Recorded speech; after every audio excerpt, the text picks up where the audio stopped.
अच्छा भैया, हम लोकगीत विरहा कलाकार डॉक्टर उमेश यदुवंशी मां जानकी स्टूडियो सूरजपुर मऊ से आप सभी श्रोता सज्जनों के बीच में एक श्रद्धांजलि गीत प्रस्तुत करने चल रहा हूं और आशा करूंगा कि आप श्रोता सज्जनों का दुलार प्यार ये डॉक्टर उमेश यदुवंशी के मिले।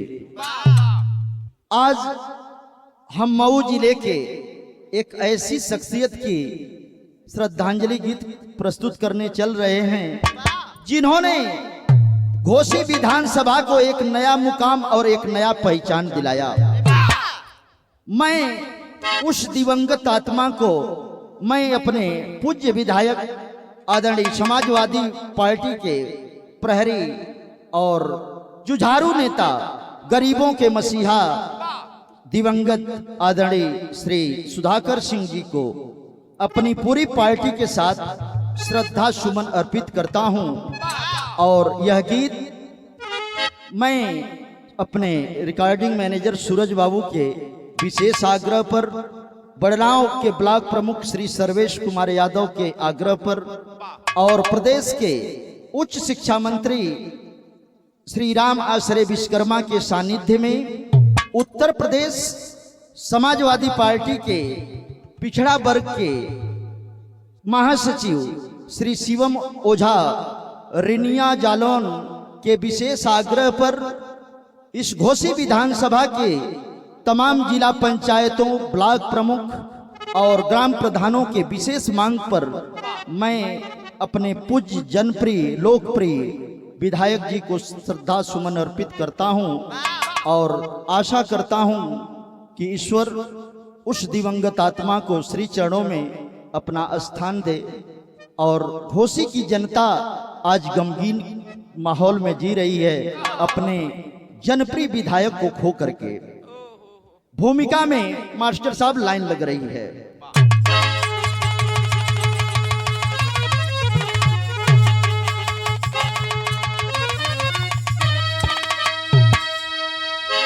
राजनीति क्षेत्र का सूर्यास्त हुआ,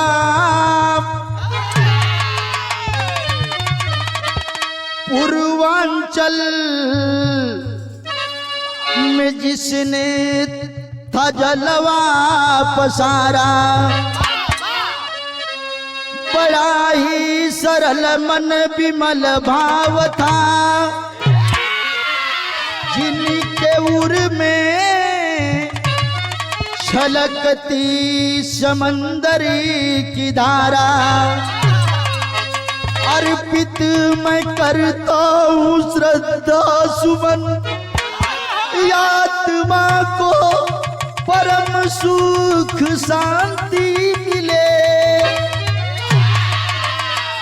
ऐ प्रभु तुझसे मेरी यही कामना, फूल बगिया में उनके हमेशा खिले।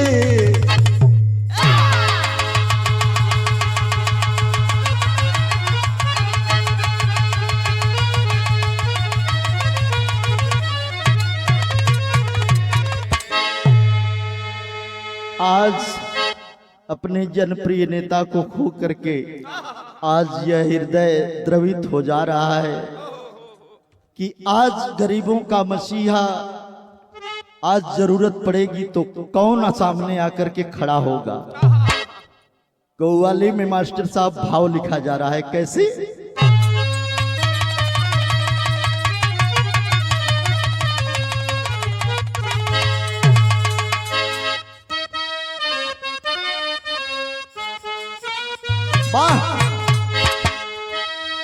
अये बाबू, कुछ लोग ऐसे होते हैं जो अपने कर्मों से, अपने वफादारी से इस धरती पर एक अमिट छाप छोड़ करके चले जाया करते हैं। कवि जी हमारे लिखते हैं, कैसे मास्टर साहब? यारे वफा करने वाले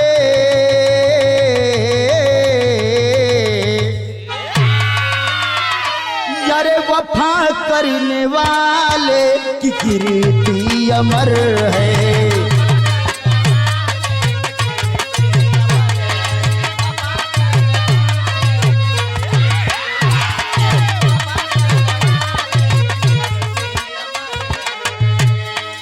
वफा करने वाले की कीर्ति अमर है।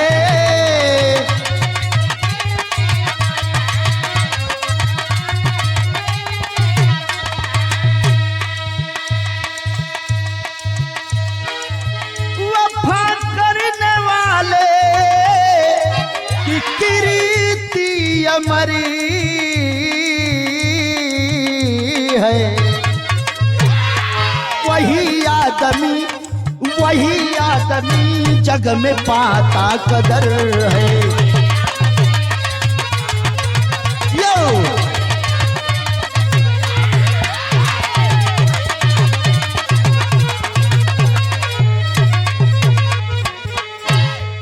ऐ बाबू, जैसा नाम वैसा काम। हमारे विधायक जी गरीबों की सेवा के लिए घोसी विधानसभा में लोगों के साथ दिन रात मिलकर के एक साथ काम किया करते थे। हमारे आदरणीय विधायक जी का जीवन परिचय की ओर कवि जी का लेखनी संकेत करती है। नजम में मास्टर वाह।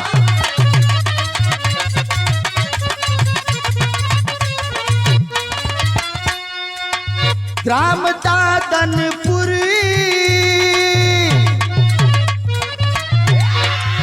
ग्राम दादनपुर हिरौली मऊ की शान जहां, वहीं के वासी जिनका हर जगह सम्मान वहां।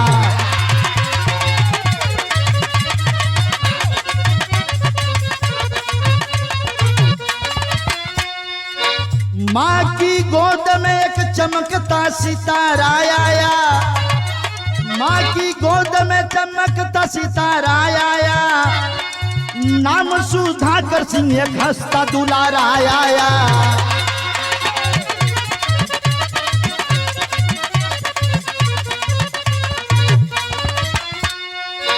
देखो होनहार बालक बाबू मन विचारे हैं, देखो होनहार बालक बाबू मन विचारे हैं।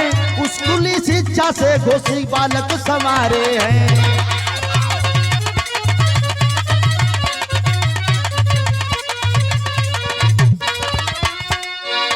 हुए सयान जब बाबूजी घर हर्षाए हैं, हुए सयान जब बाबूजी घर हर्षाए हैं। ये चिंता से शादी घर में बहू लाए हैं।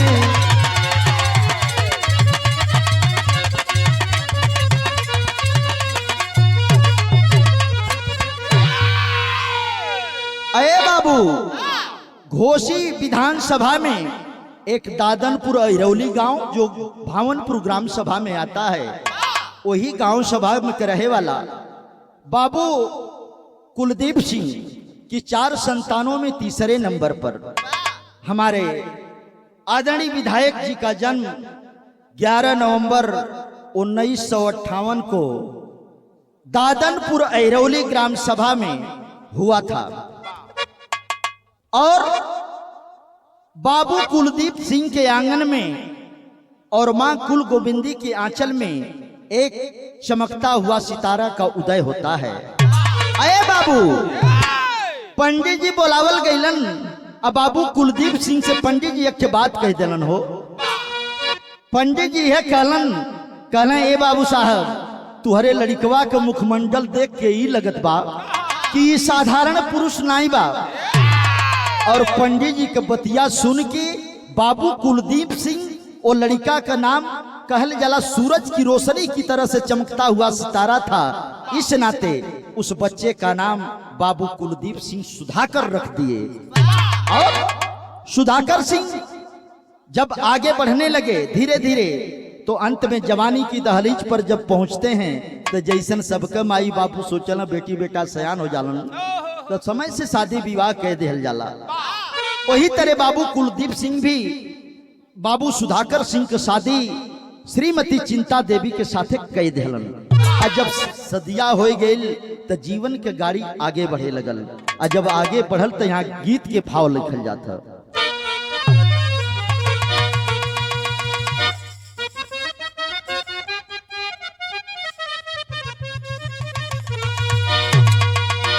अरे गुलशन में खिलल, अरे गुलशन में खिलल जब फूल गुल हजारवा महकिर गईल ना, अरे महकिर गईल ना, पूर्वांचल में सितारवा महकिर गईल ना।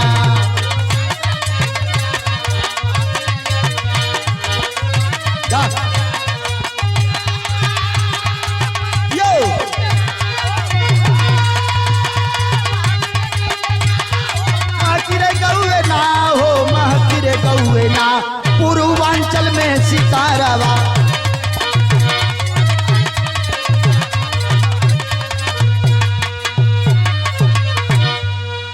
अरे बाबू गांव से निकल करके सुधाकर सिंह करते क्या हैं?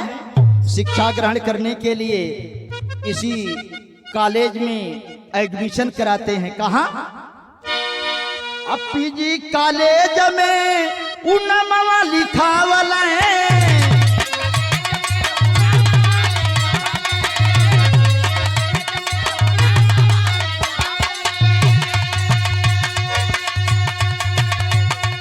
छात्र संघ चुनाव में ऊपर जब लहरावला है,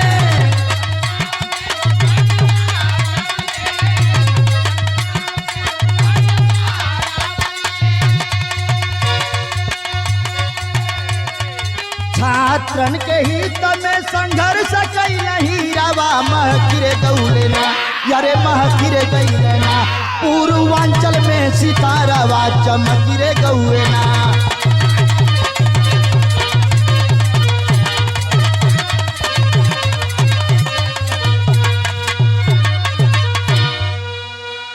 सुधाकर सिंह विधायक जी, विधायक से पूर्व अपने बचपन जीवन में बड़े ही जुझारू प्रवृत्ति के आदमी थे।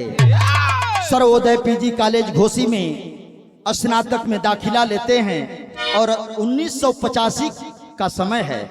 1985 में सर्वोदय पीजी कॉलेज में छात्र संघ का चुनाव होता है और उस चुनाव में आदरणीय सुधाकर सिंह जी महामंत्री के पद पर इनका चुनाव हो जाता है। और जब चुनाव हो गए तो धीरे धीरे छात्रों की लड़ाई को आगे बढ़ाने लगे। और जब बढ़ावे लगना तो यहाँ बिरहा में माटी का गीत लगे थे, लेकिन भाव पर आ जाए।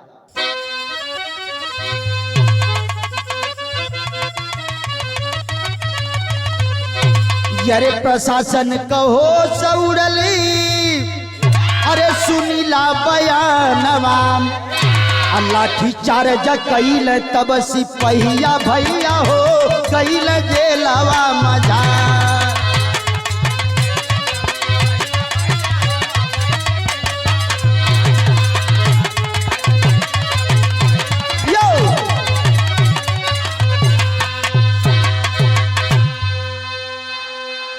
अरे बाबू 1985 की बेला है, छात्रों के हित की लड़ाई लड़ते हुए इसी सर्वोदय पीजी कॉलेज में छात्रों की लड़ाई लड़ते हुए कॉलेज में लाठीचार्ज होता है और लाठीचार्ज में सुधाकर सिंह को चोटें आती हैं और थानाध्यक्ष, तत्कालीन थानाध्यक्ष सुधाकर सिंह को छात्रों का नेतृत्व करने के जुर्म में उठा करके घोसी कोतवाली में बंद कर देता है। लेकिन गरीबों का मसीहा, छात्रों का मसीहा, अपने निडर स्वभाव के चलते किसी से डरने वाले नहीं थे। लिखत हो कवि जी कैसे? अरे 1985 का रहली समैया, अब नेताजी मुलायम का पारली गैया।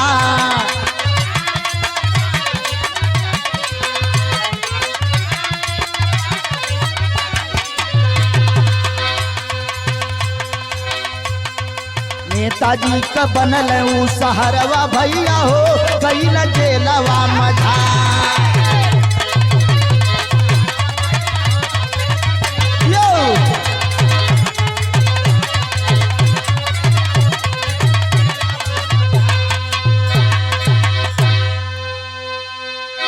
अरे बाबू उन दिनों समाजवादी पार्टी की स्थापना का दौर चल रहा था। धरती पुत्र मुलायम सिंह की निगाह पूर्वांचल की तरफ बढ़ती है तो एक नाम सामने उभर करके आता है। लोग बताते हैं, यहाँ के समाजवादी बताते हैं नेताजी को बताते हैं कि घोसी विधानसभा के अंतर्गत एक ऐसा नौजवान है जो समाजवाद का झंडा बुलंद कर सकता है। यह बात जब नेताजी मुलायम सिंह जी के पास पहुंचती है तो नेताजी की दृष्टि आदरणीय सुधाकर जी के ऊपर पड़ती है और नेताजी लखनऊ बुलाई के अपने ही हाथों से सर पर हाथ रखते हैं सुधाकर जी के ऊपर, और तब से आदरणीय सुधाकर सिंह जी नेताजी के सबसे करीबी नेताओं में पूर्वांचल के एक माने गए। यहां बिरहा में तेरी का भाव लगत हो।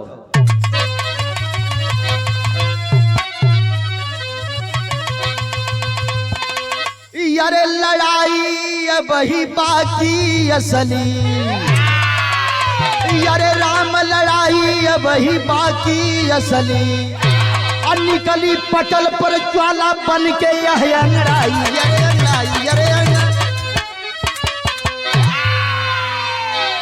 पूर्वांचल में विधायक जी एक मजबूत आवाज समाजवादी पार्टी की बनकर के उभरने लगे। लोगों ने चर्चा करना शुरू कर दिया कि ये तो गरीबों के मसीहा हैं, और नेताजी के निगहिया पड़ल तो और मजबूती आई गई।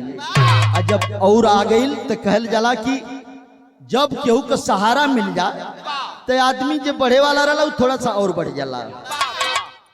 कवि जी लिखते हैं निर्भीक और कर्मठ सदाचार का, अरे निर्भीक और कर्मठ सदाचार का बीज जिसने बोया है, राजनीति में पांव पसारा वक्त कभी ना खोया है। 96 में नथुपुर से विजयी वीर विशाल हुआ, हरा करके वह सुधा राय को विधायक मां का लाल हुआ। अये बाबू धीरे धीरे समाजवादी पार्टी में पकड़ बनती गई।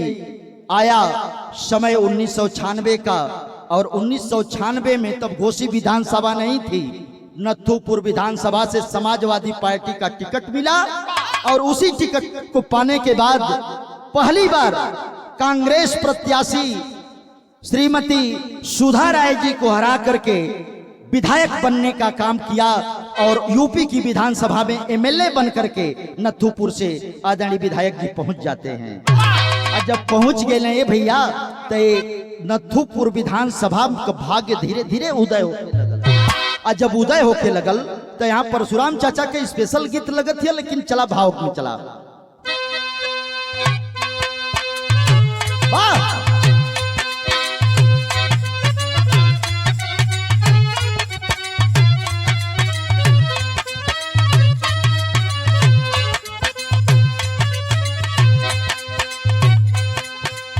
इधर विधायक जी समाजवादी पार्टी के झंडे को बुलंद करते हुए करते क्या हैं? सपा के सिपाहिया हो बन के हम रहिया कहिया, तूती बोले हो पावे सब ही से प्यार।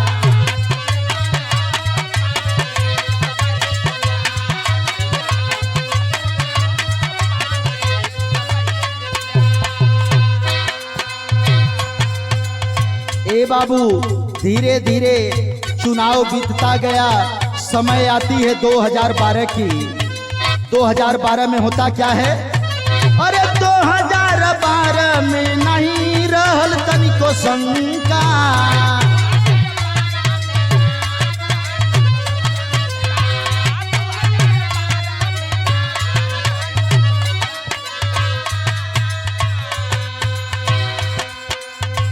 घोसी से फागू के हारवल वीर बंका,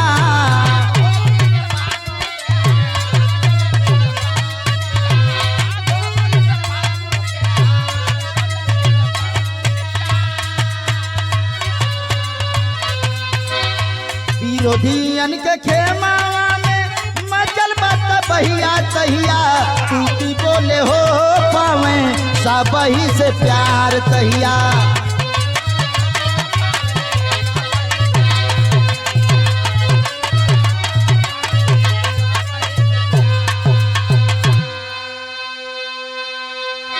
अरे बाबू धीरे धीरे 2012 का चुनाव आता है। 2012 में फिर समाजवादी पार्टी की जिम्मेदारी आदरणीय नेताजी सुधाकर सिंह के कंधों पर देते हैं और कहते हैं कि इस विधानसभा को जीतना आपका काम है।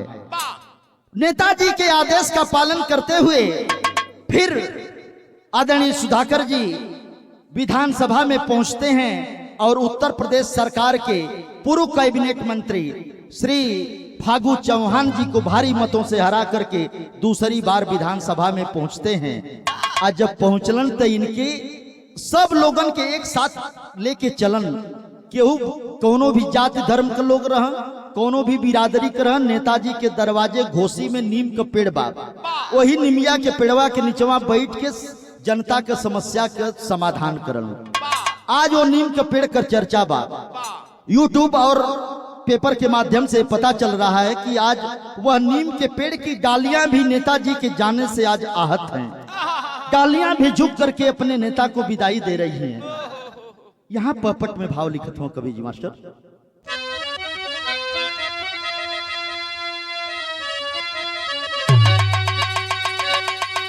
अरे जाति पात के तोड़ के कुल बंधनवा हमारे नेताजी सदा सजवल डूबे न दिहल सनवा हमारे नेताजी।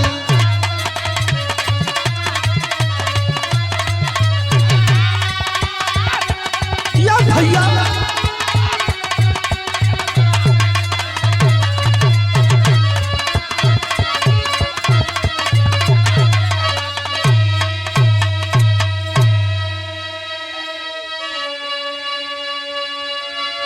अरे बाबू, सभी विधानसभा के लोगों ने दारा सिंह चौहान को जब टिकट मिलता है तब उसका विरोध करने लगते हैं। लेकिन इस विधानसभा की जनता कहती है कि गरीबों के मसीहा हैं सुधाकर सिंह, समाजवादी पार्टी से टिकट पाने का असली हकदार सुधाकर सिंह है। लोग कयास लगाने लगे कि अब सुधाकर सिंह समाजवादी पार्टी छोड़ करके बीजेपी को ज्वाइन कर लेंगे। लेकिन ए बाबू, समाजवाद के जो पक्के प्रहरी होते हैं अपने वसूलों से कभी डिपते नहीं हैं। और पत्रकारों ने पूछा सुधाकर सिंह जी से कि क्या आप दूसरे दल में जा सकते हैं, तो उनका जवाब क्या था? उन्होंने बोला था, कहा था कि नहार में न जीत में, अरे नहार में न जीत में किंचित नहीं भयभीत में, कर्तव्य पथ पर जो मिला यह भी सही वह भी सही। उन्होंने कहा कि मैं समाजवादी पार्टी और नेताजी का एक सहायक रहा हूं, मैं मर जाऊंगा लेकिन समाजवादी पार्टी को छोड़ करके नहीं जाऊंगा। अरे बाबू, दारा सिंह चौहान जी विधानसभा में 22 में चले जाते हैं, लेकिन फिर दल बदल करके बीजेपी में आते हैं तो घोसी में उपचुनाव होता है। और उपचुनाव जब होता है तो बीजेपी की पूरी कैबिनेट सुधाकर सिंह को हराने के लिए लग जाती है। लेकिन सुधाकर सिंह जी के साथ उत्तर प्रदेश के पूर्व उच्च शिक्षा मंत्री श्री राम आश्रय विश्वकर्मा जी को जिम्मेदारी दी जाती है और उस जिम्मेदारी को आदरणीय अखिलेश यादव जी की दी गई जिम्मेदारी को माननीय मंत्री जी ने बखूबी निर्वाह करते हुए सुधाकर सिंह जी को घोसी के इतिहास में जो है ऐतिहासिक मतों से विजयी बनाया। तो ऐसे नेता को हम बार बार नमन करते हैं, वंदन करते हैं, श्रद्धा सुमन अर्पित करते हैं। बाबू हो कहा जाता है, कैसे मास्टर? अरे उपचुनाव घोसी में भइले जनता तब ललकारी हो, अब भारी मतों से दारा सिंह चौहान गईल हारी हो। उपचुनाव में दारा सिंह चौहान हार जाते हैं और बाबू सुधाकर सिंह के सर पर फिर विजय का ताज बांध दिया जाता है और विजयी होकर के आदरणीय अखिलेश यादव जी के पास जब जाते हैं तो इनका स्वागत पूरी पार्टी जो है करती है, क्योंकि पूरे घोसी में अब तक 44,759 मतों का रिकॉर्ड है आज भी, कि इतनी मतों से आज तक कोई विधायक नहीं जीता है। मैं ऐसे जनप्रिय नेता को श्रद्धा सुमन अर्पित करता हूं। आला में भाव लगा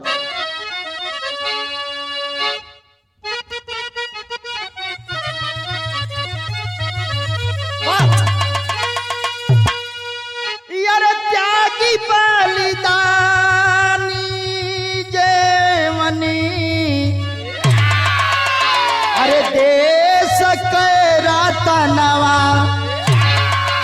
अरे सदा उनके मिले यापन मिले यादगार।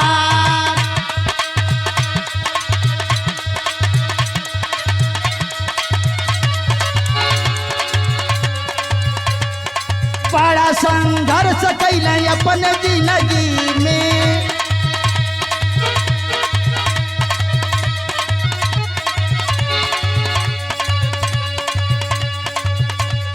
बेटी के दहिना भूजा रहल दिलदार।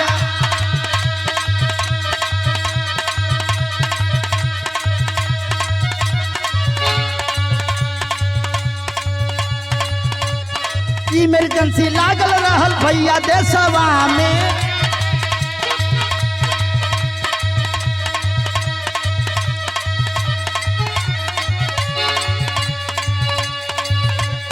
कैले विरोध कैले जेलवा मझार।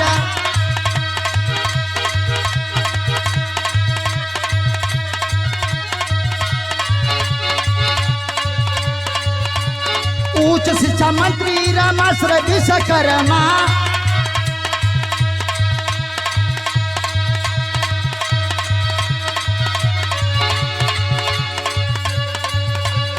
समाजवादी शेर जिनकर वफादार।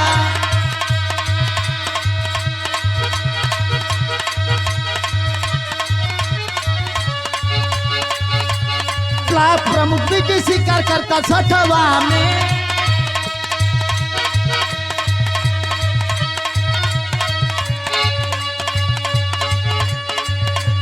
सथवा निभावत रहला बन के कर्णधार।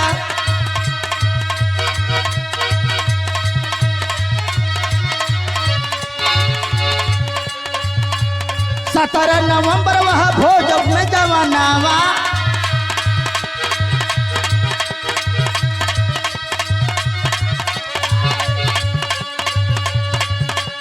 तार के आवाज गईले सुनाई जहार।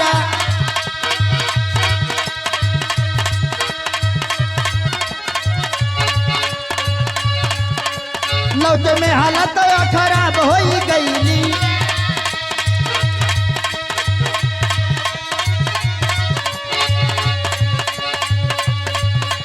लखनऊ में दांता में भयल उपचार।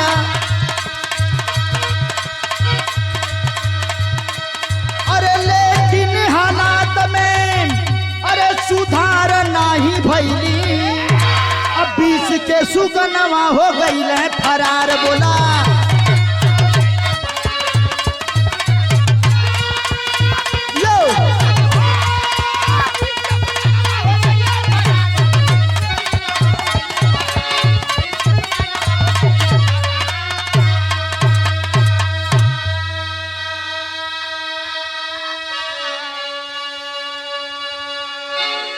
अरे बाबू, प्रमाण मिलता है इंदिरा गांधी प्रधानमंत्री थी, इमरजेंसी देश में लगी हुई थी 1975 से लेकर के 1977 में, और पूरे देश में जो है आग की एक लहर फैल रही थी।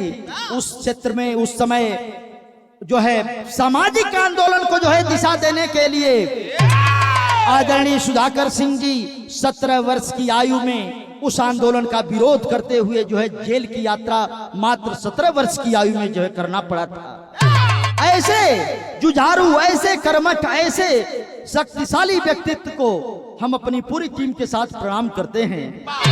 मास्टर साहब 2023 के चुनाव में आदरणीय सुधाकर सिंह जी के साथ विजय का पताका फहराने वाले उत्तर प्रदेश कैबिनेट के पूर्व उच्च शिक्षा मंत्री रामाश्रय विश्वकर्मा जी उनके दाहिने अंग माने गए, और आदरणीय विश्वकर्मा जी ने अपने निजी दम पर जहां पूरी बीजेपी की कैबिनेट लगी हुई थी, वहां अकेले स्टार प्रचारक के रूप में घोसी का विधानसभा सुधाकर सिंह को जिताने का काम किया।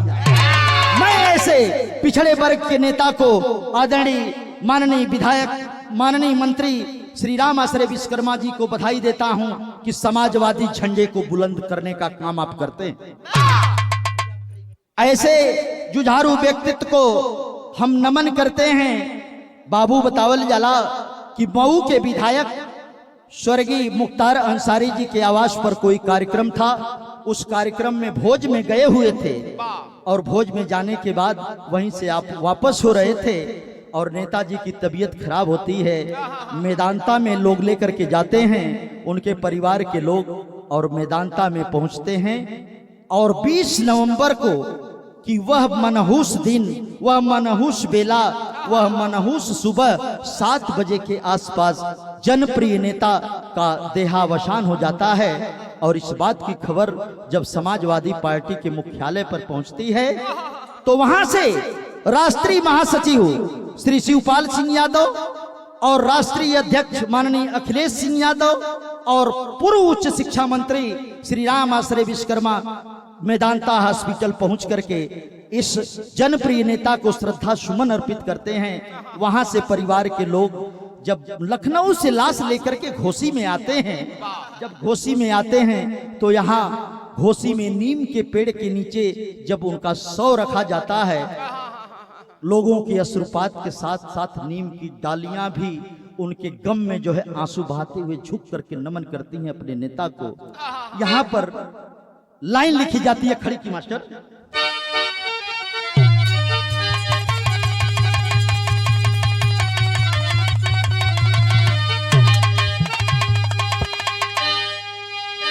अरे सुजीत अजीत के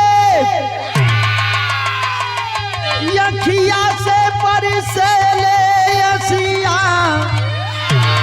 अरे लेके आइले भवनवा बाबू के लसिया।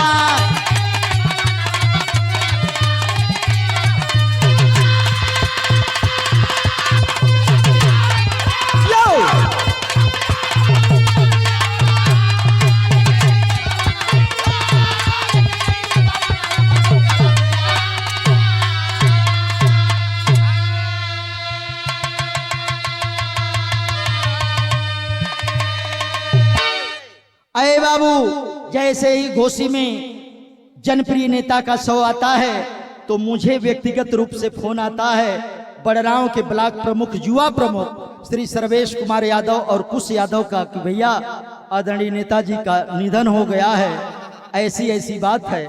मुझे खबर मिली, मैं स्तब्ध रह गया और मैं श्रद्धा सुमन अर्पित करता हूं अपने दिवंगत नेता को। इधर जब पत्नी अपने स्वामी के देहावसान की खबर सुनती हैं तब हालत क्या भैया। अरे रोवे पत्नी चिंता स्वामी अकेला बिसराई, अरे बिरही के गयल बस नूरवा धोवाई।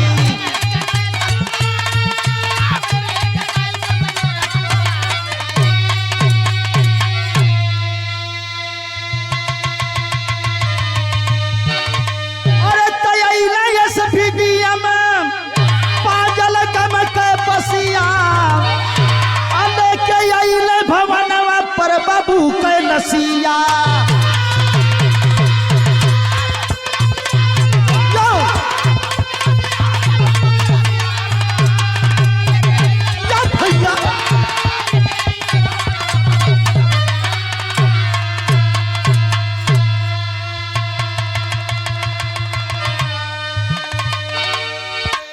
नेताजी के देहावसान की खबर जैसे ही घोसी विधानसभा में आती है, पूरी जनता का हुजूम विधायक जी के आवास की ओर दौड़ पड़ता है। लोग अपने जनप्रिय नेता को नम आंखों से विदाई देते हैं और घोसी से लाश को दोहरी घाट मुक्ति धाम पर लेकर के आते हैं। परिवार के पूर्व प्रमुख सुजीत सिंह जी अपने पिता को नम आंखों से विदाई देने के लिए आते हैं दोहरी घाट मुक्ति धाम पर, और वहां पर नेताओं का हुजूम लग जाता है।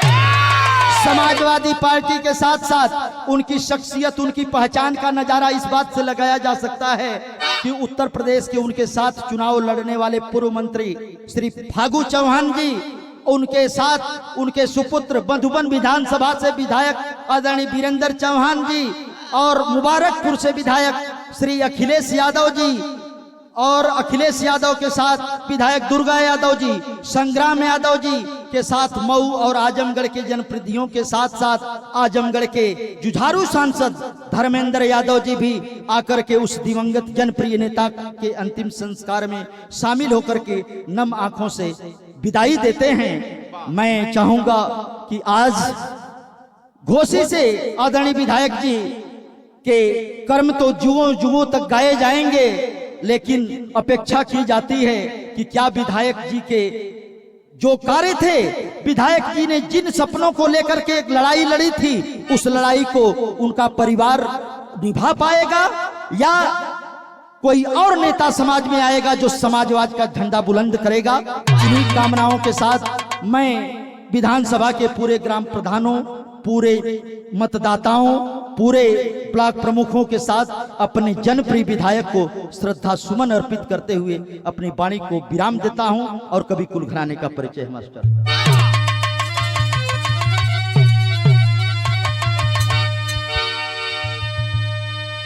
अरे गम में अखिलेश कुल, अरे सपा के पहरे दरवा, अरे करनी पर रोवत बाटे क्षेत्र यो जवरवा।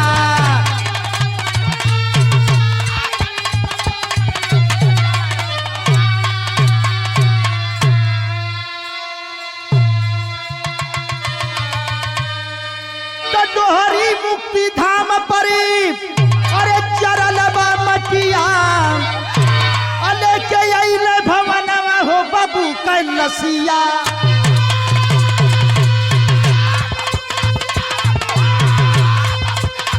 या भैया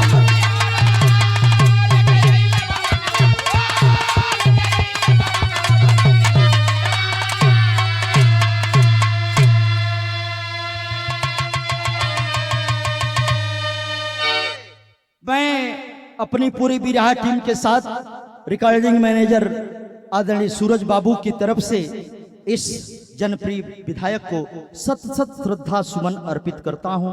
जय हिंद, जय समाजवाद। गुरु गणेश गुरु रामलाल, नाम मिट्टी है धरा से त्यागी।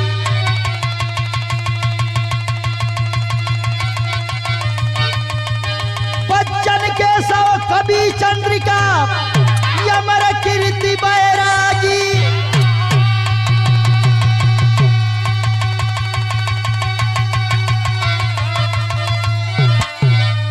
अरे लड़ाई अब ही बाकी असली, मुसाफिर कभी उमेश एक दिन सब ही जाई। लड़ाई अब ही बाकी असली।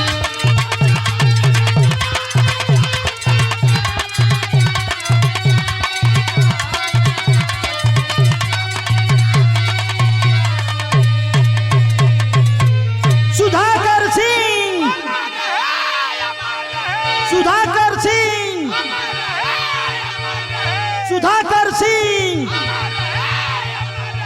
समाजवादी पार्टी, समाजवादी पार्टी, समाजवादी पार्टी।